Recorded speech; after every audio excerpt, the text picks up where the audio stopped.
Next week, of course, the market is going to be absorbing the GDP print, which is going to come by today after market hours. And then, of course, we're going to be thick into IT earnings, which are really going to hog all the limelight come next week.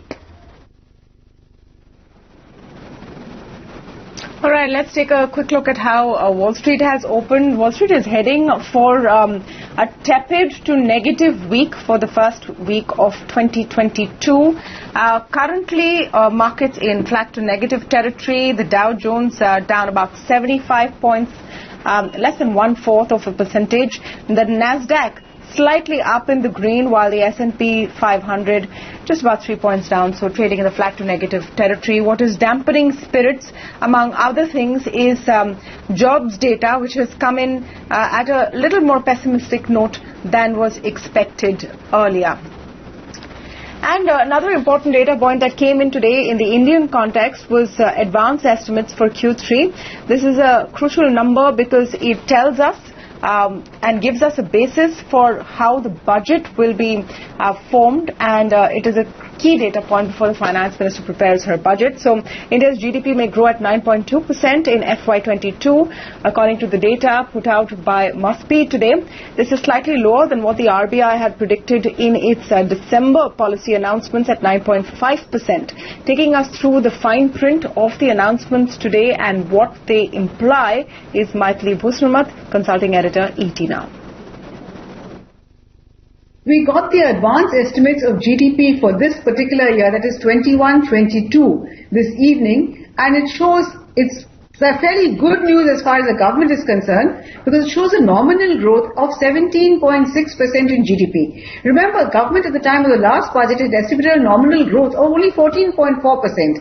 This is one of the rare instances where we focus more on the nominal growth, because the nominal GDP number is important for two reasons. One, this forms the base for next year's projection of tax revenues, of fiscal deficit, or virtually all the arithmetic that goes into government's budget calculation. The other reason why it's important is because it gives you the final fiscal deficit as a ratio of GDP. So when the denominator increases, as it has increased now by as much as 10 lakh crores, then you're likely to get other things remaining unchanged, a lower fiscal deficit ratio. Now one could argue that the government has still not incurred a lot of expenditure that was actually meant to be incurred, and that will come to in the last few months, that is in February and March. And if that happens, you could find government actually maybe even exceeding its fiscal deficit number. But assuming that the absolute number of the fiscal deficit remains unchanged, thanks to the larger nominal GDP, the fiscal deficit ratio comes in at 6.5 as against the budget at 6.8. Of course, the fiscal deficit number that the government had given was contingent on government doing very well on the disinvestment front. 1.75 lakh crores by way of disinvestment, instead of which we've got very, very little. We've barely done 5% of the disinvestment target. So everything hinges on whether the LIC IPO goes through or not. But as of now, government has reason to celebrate because the nominal GDP number is higher. So good news on the fiscal deficit front for this year, good news on the next year's budget calculations. For the general people, of course, it's not so good news because the real GDP growth has come in lower at 9.2%.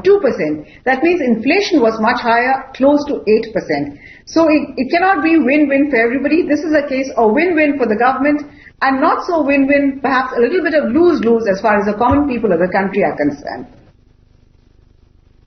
So the GDP numbers are spot on compared to what we expected, 9.2%. So we were also initially at 9.5, and then with the Omicron and other, the global surge of cases, the GVA number is slightly higher than we had expected. We had expected 8.3%. What you're saying is it's come in, it's estimated at 8.6%. So obviously, I mean, real economic activity is slightly considered to be slightly more robust than what we had expected. So broadly on the same lines. The 9.2% to me looks a little more optimistic for the reason that, the projections that they make for the first advance estimate is based on some 6 to 8 months. The actual, they are actually, projecting from there. The numbers themselves are fairly close to what we were projecting. We are looking at a real GDP growth of 9% with a slight downside because of the unfolding Omicron situation. On the GVA, we were actually looking at a higher number of 8.8%, so there's a 20 basis points difference between our forecast and the advanced estimate.